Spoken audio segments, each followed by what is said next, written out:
প্রিয় শিক্ষার্থীরা, কলেজ বন্ধের এই দিনগুলোতে তোমরা যে যেখানে আছো আশা করি ভালো আছো, নিরাপদে আছো। আমি মোহাম্মদ মুজিবুল হক, সহকারী অধ্যাপক সমাজবিজ্ঞান বিভাগ, চট্টগ্রাম কলেজ। আজ আমরা সমাজবিজ্ঞান বিভাগ অনার্স তৃতীয় বর্ষে বাংলাদেশের সমাজ কাঠামো বিষয়ের উপর একটি ক্লাস নিতে যাচ্ছি। আজকে আমি যে বিষয়টি নিয়ে আলোচনা করব এটা বাংলাদেশের সমাজ কাঠামো বিষয়ের তৃতীয় অধ্যায়ে আছে। আজকের আলোচ্য বিষয়টি হলো ইউরোপের পুঁজিবাদ বিকাশের কারণ। পাশাপাশি আরেকটা বিষয় আলোচনা করব ভারতীয় সমাজে পুঁজিবাদ বিকাশের প্রতিবন্ধকতা। ইউরোপে পুঁজিবাদ বিকাশের কারণ কি কি কারণে হয়েছে, ঠিক একই সময়ে ভারতবর্ষে কেন পুঁজিবাদ বিকশিত হয়নি, দুটি বিষয় আমরা যখন পাশাপাশি আলোচনা করব তখন তোমাদের মনে রাখতে সুবিধা হবে, বুঝতে অনেকটা সুবিধা হবে। আর পরীক্ষা দুটো আলাদা প্রশ্ন হয়। একটি প্রশ্ন হয় ইউরোপের পুঁজিবাদ বিকাশের কারণসমূহ আলোচনা করো, এটা একটা প্রশ্ন হয়, অথবা ভারতীয় সমাজে পুঁজিবাদ বিকাশের প্রতিবন্ধকতা সমূহ আলোচনা করো, এটাও পরীক্ষা প্রশ্ন হতে পারে। তো আমরা প্রথমেই ইউরোপের পুঁজিবাদ বিকাশের কারণসমূহ নিয়ে আলোচনা করি। প্রথমে বুঝতে হবে যে পুঁজিবাদ কি। পুঁজিবাদ হলো আধুনিক শিল্প কারখানার উৎপাদন ভিত্তিক যে অর্থনৈতিক ব্যবস্থা, তাই হলো পুঁজিবাদ। পুঁজিবাদের আরও অনেক বিস্তারিত সংজ্ঞা আছে, তোমরা জেনে নেবে। কার্ল মার্ক্সের ভাষায় কার্ল মার্ক্স সমাজ বিকাশের 5টি স্তরের কথা বলেছেন, তোমরা সেটা জানো। আদিম সাম্যবাদ, দাস প্রথা, সামন্ত প্রথা, পুঁজিবাদ এবং সমাজতন্ত্র। তাহলে পুঁজিবাদ হলো সামন্ততন্ত্রের পরের স্তর এবং সমাজতান্ত্রিক সমাজের পূর্বের স্তর। এই পুঁজিবাদ ইউরোপে চরম বিকাশ লাভ করেছিল।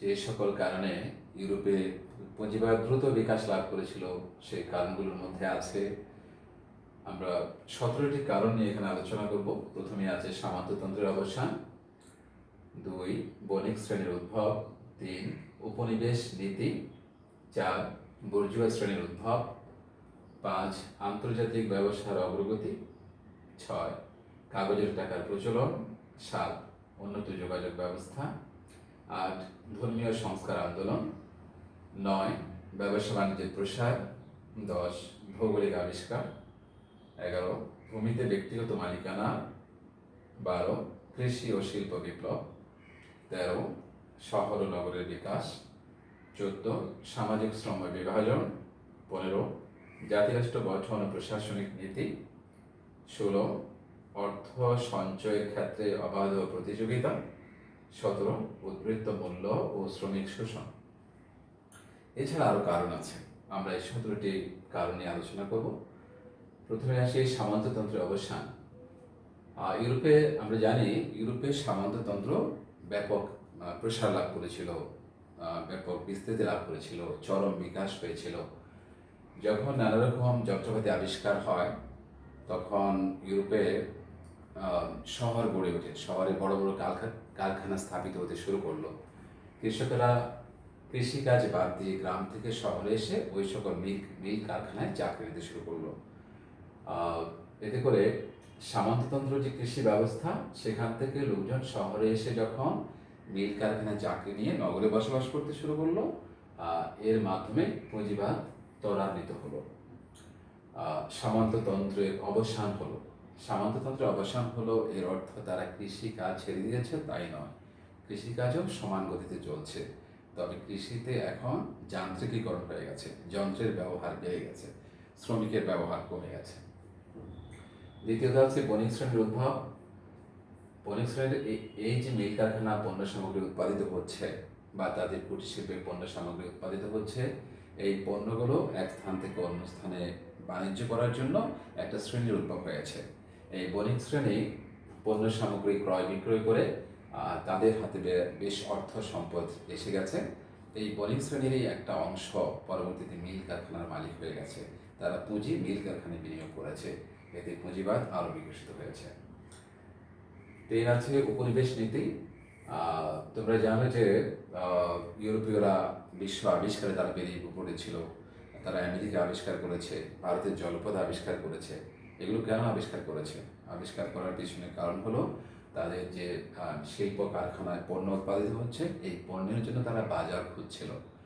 নতুন নতুন বাজার তারা খোঁজার চেষ্টা করছিল। ভারতের জলপথ আবিষ্কার করেছিল। এই উপনিবেশ নীতির কারণে তাদের সেখানে শিল্প বিপ্লব আরও ত্বরান্বিত হয়েছে। বুর্জুয়া শ্রেণীর উদ্ভব। এই বুর্জুয়া মানে পুঁজিপতি, যে মিল কারখানার মালিক, পুঁজির মালিক। পূর্বে যারা অভিজাত, এই সামন্ত প্রথায় যারা অভিজাত শ্রেণী ছিল, যাদের হাতে অর্থ সম্পদ জমা হয়েছিল, তারা মিল কারখানায় পুঁজি বিনিয়োগ করে তারা এখন বুর্জুয়া হয়ে যায়। তারা মিল কারখানার মালিক হয়ে যায়। এরকম একটা শ্রেণীর উদ্ভব হয়েছে এবং তারা এইভাবে মিল কারখানা প্রতিষ্ঠা করে পুঁজিবাদকে ত্বরান্বিত করেছে। 5 বলা হচ্ছে আন্তর্জাতিক ব্যবসার অগ্রগতি। ওই যে আমরা বললাম উপনিবেশ নীতি বা আমেরিকা আবিষ্কার, ভারতের জলপথ আবিষ্কার ইত্যাদির কারণে আমেরিকার সাথে, ভারতবর্ষের সাথে, আফ্রিকার সাথে তাদের ব্যবসা বাণিজ্যে যথেষ্ট অগ্রগতি হয়। এখান থেকে সঞ্চিত অর্থ বা উদ্বৃত্ত অর্থ বা তাদের মুনাফা তারা তাদের শিল্প কারখানা বিনিয়োগ করে পুঁজিবাদ বা কলকারখানা উৎপাদনকে আরও ত্বরান্বিত করে, যেটা পুঁজিবাদকে বিকশিত করেছে। 6 হলো কাগজের টাকার প্রচলন। এই কাগজের টাকার প্রচলনের পূর্বে স্বর্ণ মুদ্রা, রূপ মুদ্রা বা লৌহ বা কোনো কড়ি বিনিময়ের মাধ্যম হিসেবে ব্যবহৃত হতো। যখন কাগজের মুদ্রা আবিষ্কৃত হলো, তখন কাগজের মুদ্রা এক স্থান থেকে অন্য স্থানে সহজে বহন করা যায়। এর মাধ্যমে পণ্য বিনিময় করা, ক্রয় বিক্রয় করা আরো সহজ হয়ে গেল। পুঁজিবাদ আরো গতি পেয়ে গেল। 7 হলো উন্নত যোগাযোগ ব্যবস্থা।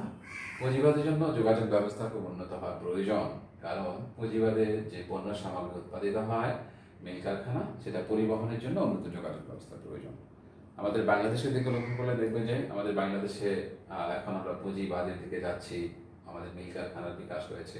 আমাদের যোগাযোগ ব্যবস্থা যদি এখন উন্নত না হতো, আগের মতো গরুর গাড়ি, মহিষের গাড়ি ভিত্তি করে মালামাল বহন করতে হতো, তাহলে তো ওটা সম্ভব না। পুঁজিবাদী উৎপাদন ব্যবস্থাই তখন আর সম্ভব হবে না। আর আছে ধর্মীয় সংস্কার আন্দোলন। এই ধর্মীয় সংস্কার আন্দোলন হলো খ্রিস্টান ধর্মের দুটো শাখা আছে, একটা ক্যাথলিক আর একটা হলো প্রোটেস্ট্যান্ট। তো প্রোটেস্ট্যান্ট শাখা যে সংস্কার আন্দোলন হয়েছে, সেখানে হলো যে কোনোভাবে চার্চ থেকে বলা হচ্ছে বা তাদের পুরোহিত পাদ্রী বলছে যে যেভাবে অর্থ উপার্জন করতে পারো, কোনো অসুবিধা নেই। অর্থাৎ অর্থ উপার্জনের ক্ষেত্রে খ্রিস্টান ধর্মে সুদের বিষয়টা হারাম করা হয়নি, যেটা ইসলাম ধর্মে সুদ হারাম করা হয়েছে। তো সুতরাং সুদ বা মুনাফা অর্জন করতে গিয়ে তাদের কোনো ধর্মীয় বাধা নিষেধ ছিল না। সেজন্য তারা অবাধ প্রতিযোগিতার মাধ্যমে বা নানা রকম ছল চাতুরির মাধ্যমে তারা অর্থ উপার্জনে নেমে পড়েছে, যেটা পুঁজিবাদে বিকাশকে ত্বরান্বিত করেছে। ব্যবসা বাণিজ্যের প্রসার। এখানে 9 নম্বরের ব্যবসা বাণিজ্যের প্রসার বলতে আমরা বোঝাচ্ছি দেশের অভ্যন্তরে ব্যবসা বাণিজ্যের প্রসার। আমরা কিছুক্ষণ আগেই বলেছি যে কৃষকরা দলে দলে এসে, গ্রাম থেকে এসে তারা কলকারখানায় চাকরি নিচ্ছে, তারা নগরে বসবাস করছে। এই নগরে বসবাস কারণে তাদের নানা রকম পণ্যের চাহিদা তাদের সৃষ্টি হয়েছে, আর একটা বণিক শ্রেণী সৃষ্টি হয়েছে যারা তাদের কাছে পণ্য পৌঁছে দিচ্ছে। এতে করে দেশের অভ্যন্তরেও ব্যবসা বাণিজ্যের একটা ব্যাপক প্রসার শুরু হয়েছে। 10 নম্বর হলো ভৌগোলিক আবিষ্কার। আমরা যেটা বলেছিলাম উপনিবেশিক নীতি, এই ভৌগোলিক আবিষ্কার হলো ইউরোপীয়রা বিশ্ব আবিষ্কারে তারা বেরিয়ে পড়েছে। আমেরিকা আবিষ্কার করেছে, ভারতের জলপথ আবিষ্কার করেছে, তারা আফ্রিকার বিভিন্ন দেশে আবিষ্কার করেছে, তারা অনেক দূর পর্যন্ত চলে গেছে। অস্ট্রেলিয়া, নিউজিল্যান্ড, মালয়েশিয়া, ইন্দোনেশিয়া, ওই দিকেও তারা ব্যবসা বাণিজ্যের জন্য চলে গেছে। গিয়ে কী করলো, তারা উপনিবেশ স্থাপন করলো। আমাদের এই দেশে তারা আসছিল, প্রথমে আসছিল বাণিজ্য করতে, কিছু লোক এসেছিল খ্রিস্টান ধর্ম প্রচার করতে। পরবর্তীতে তারা আমাদের দেশটাই দখল করে ফেলেছে। ইংরেজরা প্রথমে বাংলা, বিহার, উড়িষ্যা দখল করে, তারপর পুরো ভারতবর্ষ দখল করে নিয়েছে।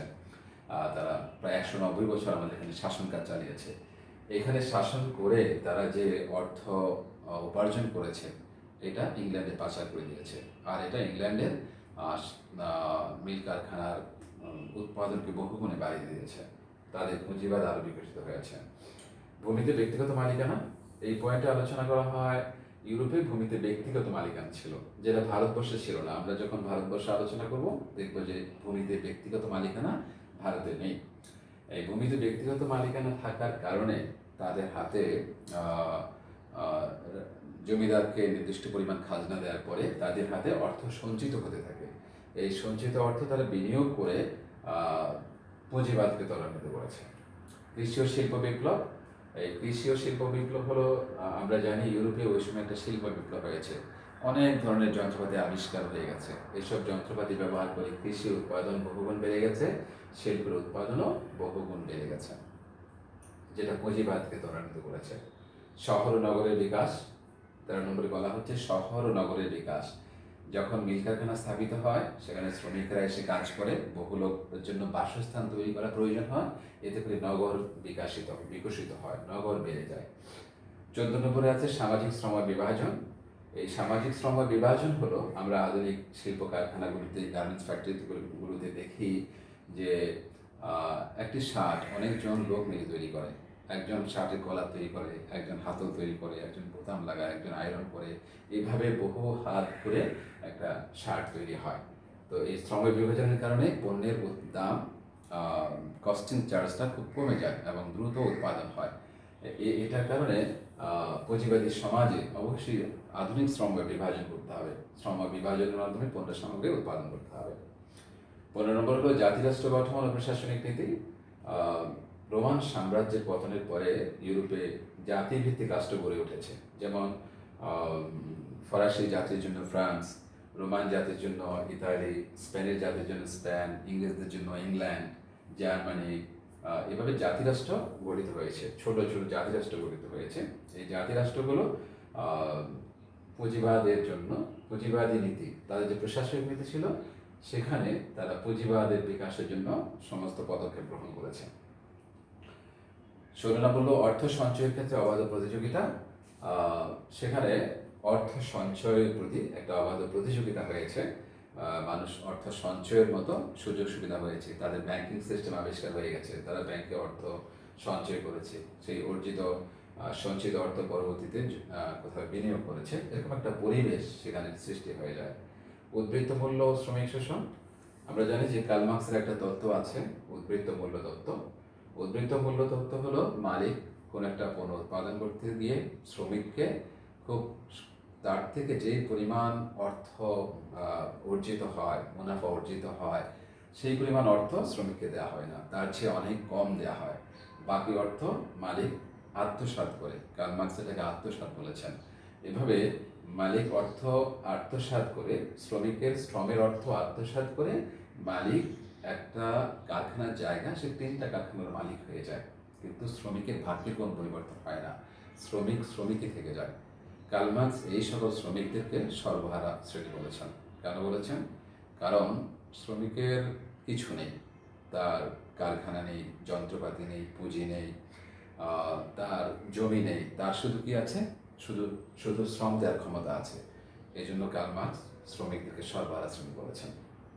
তাহলে আমরা ইউরোপীয় পুঁজিবাদ বিকাশের এই 17টি কারণ জানলাম। এবার আমরা জানবো ভারতীয় সমাজে পুঁজিবাদ বিকাশের প্রতিবন্ধকতা বা বাধাসমূহ কি কি কারণে ভারতের সমাজে ইউরোপীয়র পাশাপাশি সমসাময়িক কালে পুঁজিবাদ বিকশিত হয়নি। এখানে আমরা 15টি কারণ নিয়ে আলোচনা করেছি। প্রথম, স্বয়ংসম্পূর্ণ গ্রাম সম্প্রদায়, জাতি বর্ণপ্রথা, সামন্ততন্ত্রের সম্পর্কের অভাব, ভূমিতে ব্যক্তিগত মালিকানার অনুপস্থিতি, শহর নগরের অভাব, অনুন্নত যোগাযোগ ব্যবস্থা, ধর্মীয় মনোভাব, উপনিবেশিক ব্যবস্থা, স্বনির্ভর গ্রামীণ অর্থনীতি, শ্রেণীর সম্পর্ক, রাজনৈতিক ব্যবস্থা, অনুৎপাদনশীল খাতে ব্যয়, ব্যাংকিং ব্যবস্থার অভাব, বিনিয়োগের সুযোগের অভাব, শ্রম বিভাজন। এই 15টি বিষয়ে আমরা একটু বিস্তারিত ব্যাখ্যা করার চেষ্টা করব। প্রথমে হচ্ছে স্বয়ংসম্পূর্ণ গ্রামীণ সম্প্রদায়। এই স্বয়ংসম্পূর্ণ গ্রামীণ সম্প্রদায় হলো, তোমরা জানো, ভারতের এক একটি গ্রাম ছিল যেন এক একটি প্রজাতন্ত্র, অর্থাৎ গ্রামের মানুষেরা সেই সময়ে, আমি সুলতানি আমলের কথা বলছি, মোগল আমলে, ইংরেজ আমলের অনেকটা সময় জুড়ে গ্রামের মানুষ তাদের প্রয়োজনীয় সমস্ত পণ্য সামগ্রী নিজেরাই উৎপাদন করতেন। তারা শুধু সাপ্তাহিক যে হাট বসত সেখানে কিছু উদ্বৃত্ত পণ্য বিনিময় করতেন, আর লবণ, কেরোসিন এই দুটো জিনিস তারা কিনতেন। প্রত্যেকটা গ্রামে কামার ছিল, কুমার ছিল, জেলে, তোপা, নাপিত ছিল। তারা তাদের তাঁতি ছিল। গ্রামবাসীদের প্রয়োজনীয় জিনিসগুলো তারা উৎপাদন করতেন। এতে করে গ্রামে তাদের চাহিদা মিটে যেত। এই কারণে গ্রামের বাইরের সাথে তাদের তেমন কোনো সম্পর্ক ছিল না, যেটা পুঁজিবাদ বিকাশের একটা বাধা। দুই হলো জাতিবর্ণ প্রথা। তোমরা জানো যে হিন্দু ধর্মের প্রধান 4টি জাতিবর্ণ প্রথা আছে। একটা হলো ব্রাহ্মণ, ক্ষত্রিয়, বৈশ্য এবং শূদ্র। এই জাতিবর্ণ প্রথায় অনেকগুলো বাধা নিষেধ আছে। যেমন ব্রাহ্মণ পুকুরের যে ঘাটে গোসল করবেন, শূদ্র সেই ঘাটে গোসল করতে পারবে না। এ ধরনের অনেক বাধা নিষেধের কারণে হিন্দু ধর্ম তাদের নিজস্ব পেশা ছেড়ে অন্য পেশা গ্রহণ করতে পারে না, পেশা থেকে বের হতে পারতো না। অনেক কঠোরতা ছিল, এই কারণে এখানে পুঁজিবাদের বিকাশ হয়নি। তিন হলো সামন্ততন্ত্রের সম্পর্কের অভাব। অর্থাৎ ইউরোপের সামন্ততন্ত্রে জমিদার, ভেসাল, সার, ভূমিদাস, তাদের মধ্যে যে একটা সম্পর্ক হয়েছে, ভারতেও সামন্ততন্ত্র ছিল, কিন্তু ভারতের সামন্ততন্ত্রের মধ্যে ওরকম একটা সম্পর্ক গড়ে ওঠেনি, বা এখানে মাঝখানের কোনো একটা শ্রেণী অনেক অর্থবিত্তের মালিক হতে পারেনি এখানকার যে ব্যবস্থা, সে কারণে এখানে পুঁজিবাদ বিকশিত হয়নি। 4 বলছি আমরা ভূমিতে ব্যক্তিগত মালিকানার অনুপস্থিতি। আমরা ইউরোপে বলেছিলাম সেখানে ভূমিতে ব্যক্তিগত মালিকানা ছিল, আর ভারতে ভূমিতে ব্যক্তিগত মালিকানা ছিল না। সে কারণে এখানে কৃষকের হাতে অর্থ সঞ্চিত হয়নি, বা ধনী কৃষকের হাতেও খুব বেশি অর্থ সঞ্চিত হয়নি। কৃষকের উৎপাদন করত, জমির ফসলের একটা অংশ তারা সম্রাট, রাজা বা এলাকার জায়গিরদার, জমিদার যিনি আছে তাকে পাঠিয়ে দিতেন। এতে করে অর্থ সঞ্চয়ের সুযোগ এখানে খুব কম, বা মানুষের হাতে নগদ অর্থ খুব একটা আসতো না। সে কারণে পুঁজিবাদ এখানে সংগঠিত হতে পারেনি। শহর নগরের বিকাশ। আমরা ইউরোপের ক্ষেত্রে দেখেছি, যখন কলকারখানা স্থাপিত হয়েছে, কৃষকেরা কৃষি পেশা ছেড়ে দিয়ে গ্রাম থেকে শহরে এসে বসবাস করতে শুরু করেছে।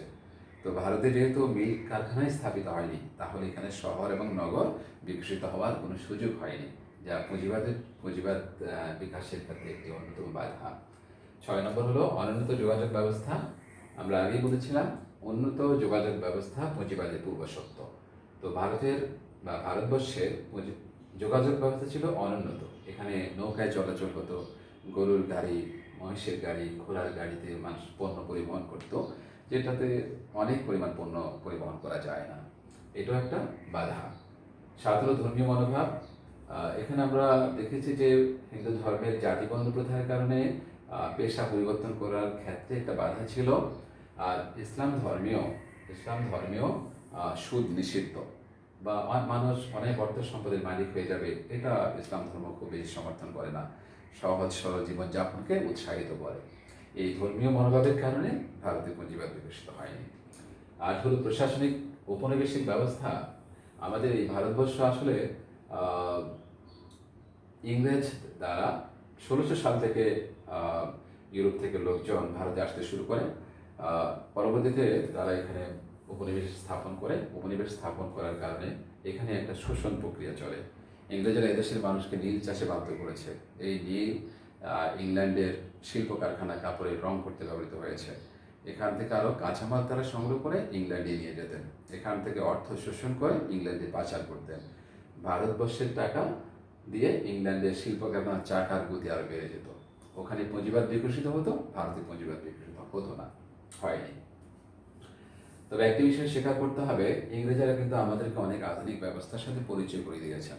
যেমন ইংরেজরা এখানে রেল লাইন স্থাপন করেছেন, লঞ্চ স্টিমার চালু করেছেন, বিদ্যুৎ ব্যবস্থা চালু করেছেন, আধুনিক ইংরেজি শিক্ষার প্রবর্তন করেছেন।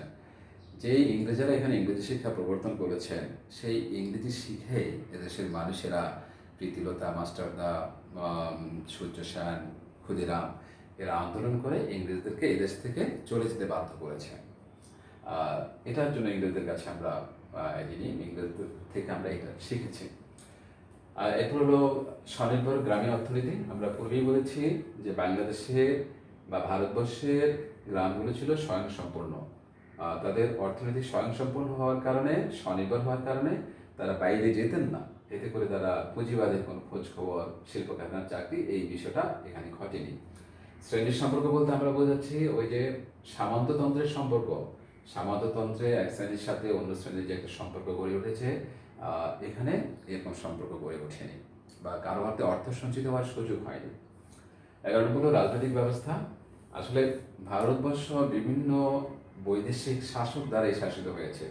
সুলতানেরা তারা মধ্য এশিয়া থেকে এসেছেন, মোগলরা মধ্য এশিয়া থেকে এসেছেন, ইংরেজেরা ইউরোপ থেকে এসেছেন, তারা দীর্ঘ সময় ধরে ভারতবর্ষকে শাসন করেছেন। এরকম রাজনৈতিক ব্যবস্থা এখানে পুঁজিবাদ বিকাশের খুব একটা চেষ্টা প্রশাসনিকভাবে রাজনৈতিকভাবে করা হয়নি, সে কারণে এখানে রাজনৈতিক পুঁজিবাদের বিকাশ হয়নি। 12 নম্বরে আমরা দেখতে পাচ্ছি অনুৎপাদনশীল খাতে ব্যয়। ভারতবর্ষের সম্রাট যারা ছিলেন, রাজা যারা ছিলেন, তারা অনেক অনুৎপাদনশীল খাতে ব্যয় করেছেন। যেমন সম্রাট শাহজাহান প্রচুর অর্থ খরচ করে তাজমহল বানিয়েছেন। তাজমহল আমাদের সংস্কৃতির পরিচয় বহন করে, কিন্তু এখান থেকে উৎপাদন হয় না। এটাও একটা পুঁজিবাদ। এরপর আরও অনেক স্থাপনা ভারতবর্ষে আছে, এটাও পুঁজিবাদ বিকাশের ক্ষেত্রে একটি বাধা ছিল। ব্যাংকিং ব্যবস্থার অভাব। ব্যাংকিং ব্যবস্থা ইউরোপে ভারতের অনেক আগেই হয়েছে, সেই জন্য মানুষ সেখানে অর্থ সঞ্চয় করতে পেরেছে, সঞ্চিত অর্থ বিনিয়োগ করতে পেরেছে। কিন্তু ভারতে মহাজনী প্রথা ছিল, এই সকল মহাজনেরা মানুষকে সুদে টাকা ধার দিতেন, যেটা ব্যাংকিং ব্যবস্থা না থাকার কারণে এখানে অর্থ সঞ্চয়ের লক্ষ্য করা যায়নি। 14 নম্বরে আছে বিনিয়োগের সুযোগ। তারপর কারো হাতে যদি কিছু অর্থ আসতো, সেই অর্থটা বিনিয়োগ করার মতো সুযোগ এখানে সৃষ্টি হয়নি।